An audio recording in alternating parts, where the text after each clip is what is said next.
മനുഷ്യന്റെ സാമൂഹിക ജീവിതത്തിലെ ആരോഗ്യ സുരക്ഷയ്ക്കുള്ള ഭക്ഷ്യക്രമത്തിൽ പാലിന്റെ സ്ഥാനം പ്രധാനമാണ്. അതുകൊണ്ട് തന്നെ വളർത്തുമൃഗങ്ങളിൽ മനുഷ്യൻ പശുക്കൾക്ക് പ്രഥമ പരിഗണനയുമേകി.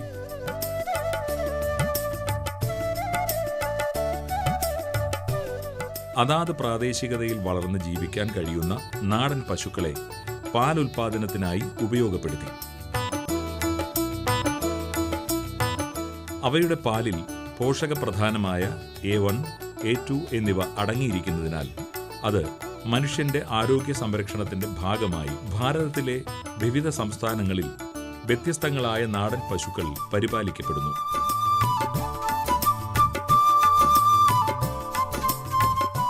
അതാത് നാടിന്റെ പ്രത്യേകത അനുസരിച്ച് ഇവ രൂപത്തിലും ഭാവത്തിലും വേറിട്ടു നിൽക്കുന്നു. ഇക്കൂട്ടത്തിൽ ശ്രദ്ധേയമായ നാടൻ പശുക്കളാണ് ഗിർ ഇനം.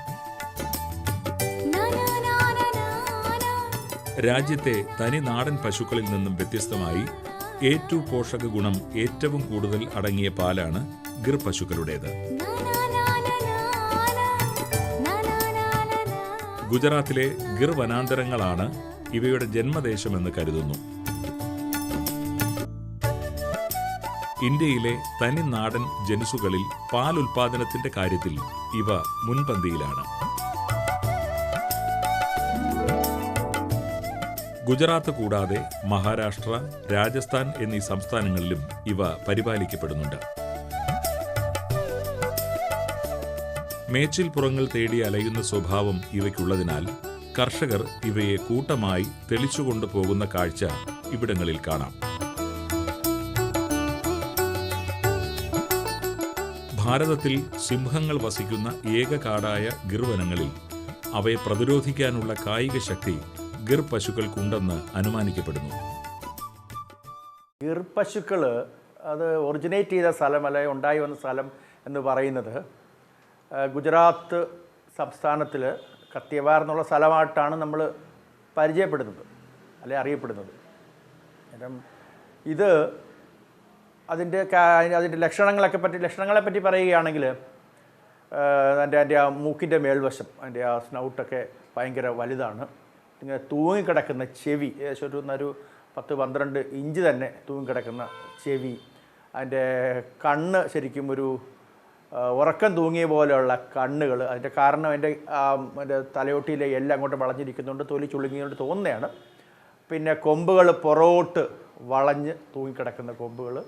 പിന്നെ ഉപ്പൂടിയുണ്ട്, അതായത് അതിൻ്റെ ഉപ്പൂടിയുണ്ട്.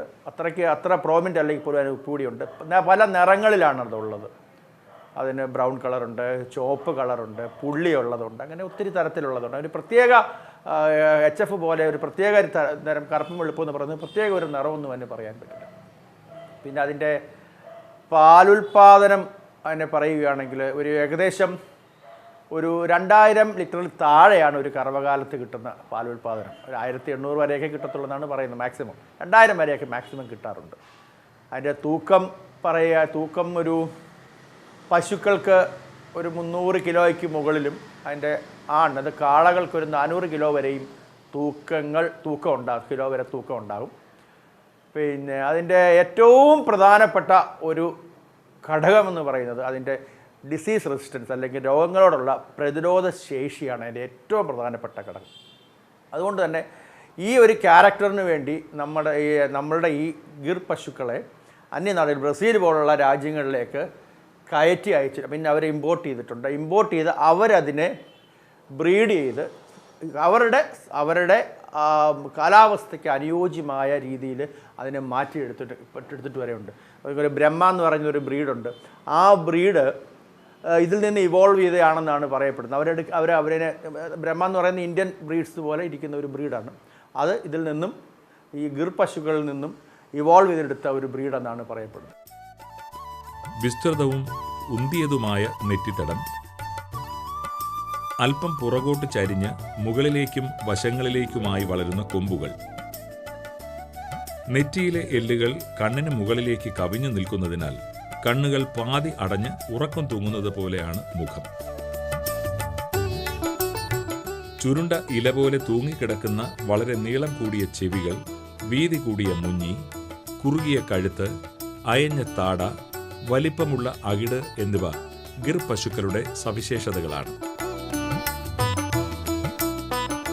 തവിട്ട് നിറമോ ചാരനിറമോ മഞ്ഞ കലർന്ന ചുവപ്പ് നിറമോ ഉള്ള ഇവയുടെ ശരീരത്തിൽ വ്യത്യസ്ത വർണ്ണങ്ങളിലുള്ള ധാരാളം പാണ്ടുകളും കാണപ്പെടുന്നുണ്ട്. കനം കുറഞ്ഞ് നീളമേറി അഗ്രത്തിൽ രോമനിബിഡമായ വാലും ഇവയുടെ പ്രത്യേകതയാണ്. കറവക്കാലത്ത് ഗിർ പശുക്കൾ 900 കിലോഗ്രാം മുതൽ 1600 കിലോഗ്രാം വരെ പാൽ നൽകുന്നു. ഓരോ പശുക്കൾക്കും 400 കിലോഗ്രാം വരെ ഭാരവുമുണ്ടാകും. ഏത് കാലാവസ്ഥയിലും ജീവിക്കാൻ കഴിയുന്ന ഗിർ പശുക്കളെ കേരളത്തിലെ വിവിധ ഡയറി ഫാമുകളിലും വീടുകളിലുമായി പരിപാലിച്ചു പോരുന്നു. ഗുജറാത്തിന്റെ ഈ തനത് ജനുസിനെ അമേരിക്ക, ബ്രസീൽ, വെനിസ്വേല, മെക്സിക്കോ തുടങ്ങിയ രാജ്യങ്ങളിലും വൻതോതിൽ വളർത്തിപ്പോരുന്നു. മറ്റ് നാടൻ ഇനങ്ങളുടെ പാലിൽ നിന്ന് വ്യത്യസ്തമായി ഏറ്റവും കൂടുതൽ A2, ബീറ്റ കസിൻ, വേ പ്രോട്ടീൻ എന്നിവ ഗിർ പശുക്കളുടെ പാലിൽ അടങ്ങിയിരിക്കുന്നതിനാൽ വിപണിപ്രിയവുമേറുന്നു. പാലിലെ കൊഴുപ്പിന്റെ അളവ് 4.7 മുതൽ 5 വരെയാണ്. A2 മിൽക്ക് എന്നാണ് പറയുന്നത് പാല്. അത് നമ്മളങ്ങനെയാണ് അതിൻ്റെ ദേശീയ ഇനങ്ങൾ പശു, അതായത് ഇന്ത്യൻ ബ്രീഡ്സിനൊക്കെ പാല് A2 ഇനം പാലുകൾ. അതായത് A2 എന്ന് പറയുന്നത് A2 തരം കസീനാണ് അതിനകത്തുള്ള പ്രോട്ടീൻ, കസീൻ പ്രോട്ടീൻ അതാണെന്നാണ് പറയപ്പെടുന്നത്. അതിൻ്റെ പ്രത്യേകത എന്താണെന്ന് വെച്ച് കഴിഞ്ഞാൽ കൂടുതൽ ദഹന പ്രക്രിയയ്ക്ക് വിധേയമാവും, പെട്ടെന്ന് ദഹിക്കുന്ന തരത്തിലുള്ള കസീനാണ് അതിനകത്തുള്ളത്. അതുകൊണ്ട് A2 മിൽക്ക് എന്ന് പറയുന്നത്. അതിന് കൂടുതൽ പാല്, പാലിന് കൂടുതൽ വില കിട്ടുന്ന ഒരു സാഹചര്യമാണ് ഇപ്പം നമ്മുടെ മാർക്കറ്റിലുള്ളത്. ആ ഒരു സാഹചര്യം ഒട്ടേറെ പേർ അത് ഉപയോഗിച്ചതുകൊണ്ട് നമ്മുടെ സാധാരണ പാലിന് 60 രൂപയ്ക്ക് വിൽക്കുമ്പോൾ ഇത് അതിൻ്റെ ഏകദേശം ഇരട്ടി വിലയ്ക്ക് വരെ വിറ്റ് ലാഭം കൊയ്യുന്ന കർഷകരെ നമുക്കറിയാം. പ്രജനനത്തിന് ഏത് സ്ഥലത്തായാലും അതിനോട് ഇവ പൊരുത്തപ്പെടുന്നു. ജീവിതഘട്ടത്തിൽ 10 മുതൽ 12 കിടാരികൾ വരെ ഇവ പ്രസവിക്കുന്നുണ്ട്. കൈക്കറവയ്ക്ക് പുറമെ കറവയന്ത്രം ഉപയോഗിച്ച് പാലെടുക്കുന്നതിനും ഗിർ പശുക്കൾ അനുയോജ്യമാണ്. ഈ ഇനത്തെ വളർത്തുന്നതിന് കൃത്രിമ ബീജസങ്കലനത്തേക്കാൾ സ്വാഭാവികമായ ഇണചേരൽ സാങ്കേതികതയാണ് അഭികാമ്യം. ആരോഗ്യ സംബന്ധമായ പ്രശ്നങ്ങളൊന്നും സാധാരണ ഇവയിൽ കണ്ടുവരുന്നില്ല. രോഗപ്രതിരോധ ശേഷി ഇവയിൽ കൂടുതലാണ്. കുറഞ്ഞ മരണനിരക്കാണ് ഇവയ്ക്കുള്ളത്. ശരാശരി 12 മുതൽ 15 വർഷം വരെ ഗിർ പശുക്കൾ ജീവിക്കുന്നു. രോഗപ്രതിരോധ ശേഷി ഏറിയ ഇനമായതുകൊണ്ട് പരിപാലനവും കർഷകർക്ക് വളരെ എളുപ്പമുള്ള ഒരു ബ്രീഡാണ് ഗിർ എന്ന് പറയുന്നത്. അതിൻ്റെ ചൂട് നമ്മളുടെ കാലാവസ്ഥയിൽ നമ്മുടെ കേരളത്തിൽ പ്രത്യേകിച്ചുള്ളത് ചൂടും ഊഷ്മാവുമാണുള്ളത്. ഇതിനെ താരതമ്യേന കൂടുതൽ ടോളറേറ്റ് ചെയ്യുന്ന ഒരു ഇനമാണ് ഗിർ. അതുകൊണ്ട് തന്നെ നമുക്ക് ഒരു പരിധിക്കപ്പുറം ലാഭകരമാവത്തില്ലെങ്കിൽ പോലും നമ്മൾക്ക് വളർത്താൻ പറ്റുന്ന ഒരു ഇനം തന്നെയാണ് ഗിർ.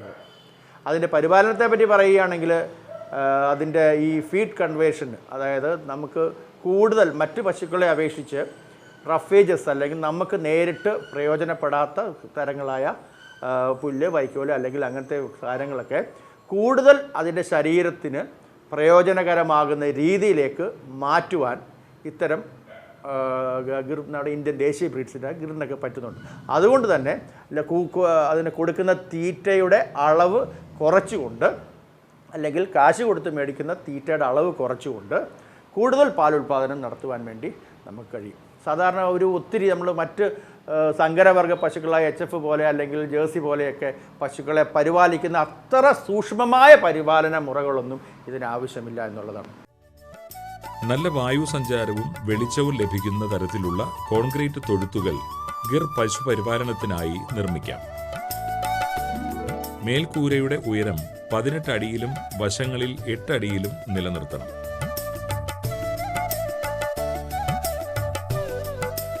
പശുക്കൾക്കിടയിലുള്ള അകലം 5 ചതുരശ്ര മീറ്റർ ആയിരിക്കണം.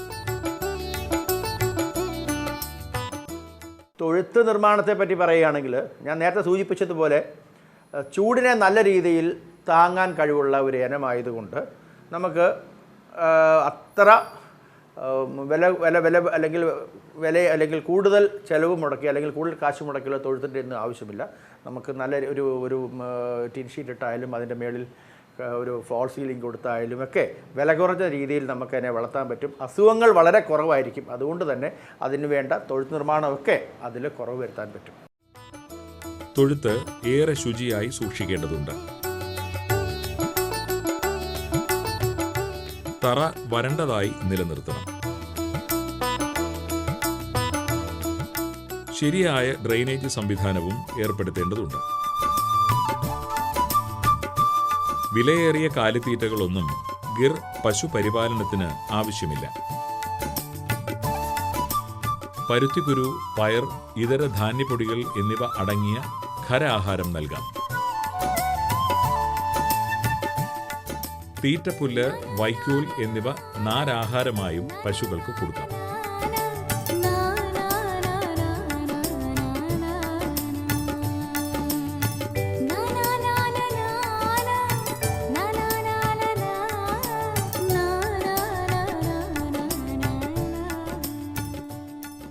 തീറ്റക്രമം എന്ന് പറയുന്നത് അത് സാധാരണ ഏതൊരു പശുവിലെയും പോലെ തന്നെയാണ് തീറ്റക്രമത്തെ നമുക്ക് ഇതിൻ്റെ പറയാനുള്ളത്. ഏതൊരു കറവ അല്ലെങ്കിൽ കറക്കുന്ന പശുവിനും കൊടുക്കുന്നത് പോലെ തീറ്റ ഇതിനും വേണം. പക്ഷേ ഇതിൻ്റെ ബോഡി വെയ്റ്റ് കൂടുതലായതുകൊണ്ട് കുറച്ചുകൂടെ നമ്മൾ മെയിൻ്റനൻസ് റേഷൻ എന്ന് പറയും, പരിപാലന തീറ്റ കുറച്ചുകൂടെ ചിലപ്പോൾ കൂട്ടേണ്ടി വരും എന്ന് മാത്രമേ ഉള്ളൂ. അല്ലെങ്കിൽ നല്ല രീതിയിൽ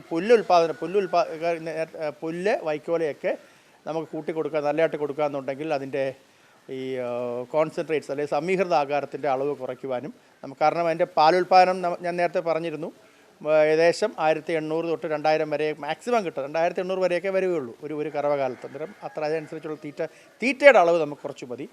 വൈക്കോലും പുല്ലും കൂടുതലുണ്ടെങ്കിൽ അതുകൊണ്ട് തന്നെ ഇതിനെ നമുക്ക് മെയിൻറ്റെയിൻ ചെയ്ത് മുമ്പോട്ട് കൊണ്ടുപോകാൻ പറ്റും.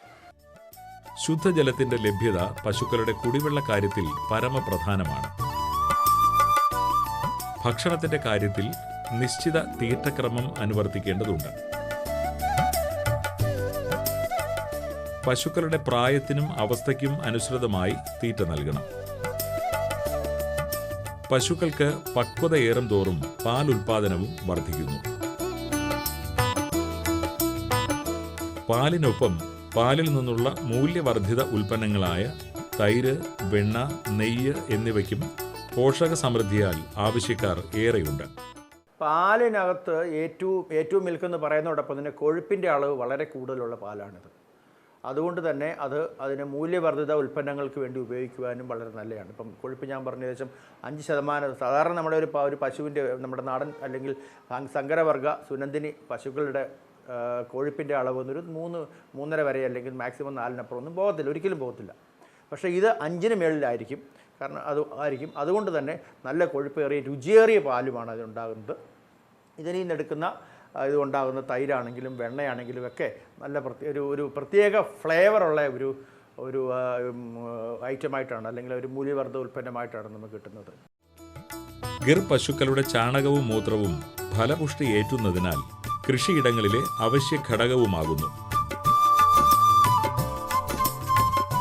കേരളത്തിന്റെ കാലാവസ്ഥയോട് ചേർന്ന് നിന്ന് പോഷക ഗുണമേറിയ പാൽ ചുരത്തുന്ന തനി നാടൻ ഇനമായ ഗിർ പശുക്കളുടെ പരിപാലനം നമ്മുടെ ക്ഷീര കർഷകരിൽ പലരും ഏറ്റെടുത്തിരിക്കുകയാണ്. ആദ്യകാലങ്ങളിൽ ഈ ഗിർ പശുക്കളെ കൊണ്ടുവന്നുകൊണ്ടിരുന്നത് ഭയങ്കര പ്രയാസമേറിയ ഒരു ജോലിയായിരുന്നു. കാരണം അതിനെ വാങ്ങുവാനായി ഗുജറാത്ത് പോലുള്ള സ്ഥലങ്ങളിൽ പോകണം. അവിടുന്ന് ഇവിടെ കൊണ്ടുവരുന്ന വഴിക്ക് പല സംസ്ഥാനങ്ങൾ കയറി ഇറങ്ങുമ്പോൾ എല്ലാ സംസ്ഥാനങ്ങളിലും ഓരോരോ പ്രശ്നങ്ങൾ ഇതൊക്കെ ഉണ്ടായിരുന്നു. ഇപ്പോൾ അതൊക്കെ മാറിയിട്ടുണ്ട് കുറേ. ഇപ്പോൾ ഒത്തിരി കർഷകർ തന്നെ ഇവിടെ തന്നെ ബ്രീഡ് ചെയ്യുന്നുണ്ട്. കാരണം ഇവർ കൊണ്ടുവന്നിട്ട് പല ഫാമുകളിലും വളർത്തി ഇവിടുന്ന് കർഷകർ കിട്ടുന്നുണ്ട്. പല ആൾക്കാർ ഇപ്പോൾ തിരുവനന്തപുരം ഇപ്പം പല ജില്ലകളിലും അവർ നല്ല ഫാമായിട്ട് വളർത്തുന്ന ഒട്ടേറെ ആൾക്കാരുണ്ട് ഇവിടെ. അവർക്ക് അവരിൽ നിന്ന് വാങ്ങാം. അല്ലെങ്കിൽ വലിയ കൂടുതൽ എണ്ണം വേണ്ടവന് ഗുജറാത്തിൽ പോയാൽ ഇപ്പോൾ പണ്ടത്തെക്കാട്ടിയും എളുപ്പത്തിൽ നമുക്ക് കൊണ്ടുവരാൻ കുറച്ചുകൂടെ അതിന് നമ്മുടെ റൂൾസ് ആൻഡ് റെഗുലേഷൻസ് കുറച്ചുകൂടി റിലാക്സ്ഡ് ആയിട്ടുണ്ട്.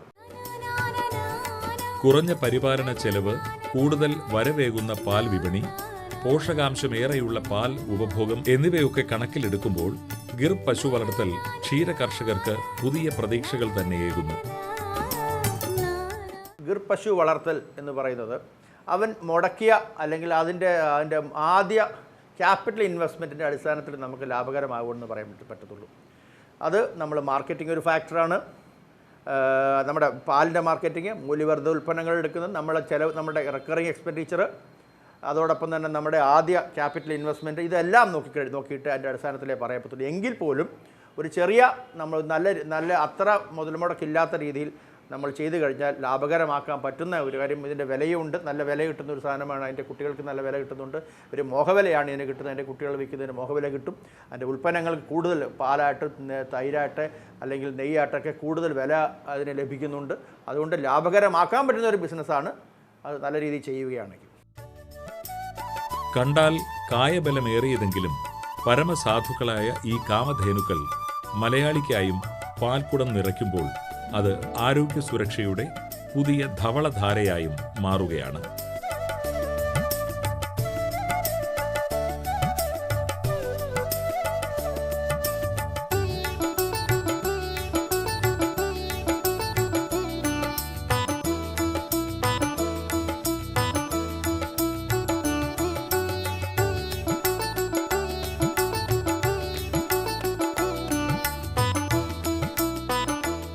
കൃഷി ദർശൻ പരിപാടിയെക്കുറിച്ചുള്ള നിങ്ങളുടെ അഭിപ്രായങ്ങളും നിർദ്ദേശങ്ങളും ഞങ്ങളെ അറിയിക്കുക. വിലാസം: ദി പ്രൊഡ്യൂസർ, കൃഷി ദർശൻ, ദൂരദർശൻ കേന്ദ്രം, Kudappanakunnu, Thiruvananthapuram 695043. Phone 0471 27318770. Email ddkrishitm@gmail.com. Krishi Darshan പരിപാടികളും കാർഷിക വാർത്തകളും ഇപ്പോൾ യൂട്യൂബിലും ലഭ്യമാണ്. സന്ദർശിക്കുക, സബ്സ്ക്രൈബ് ചെയ്യുക. www.youtube.com/user/ddkrishitm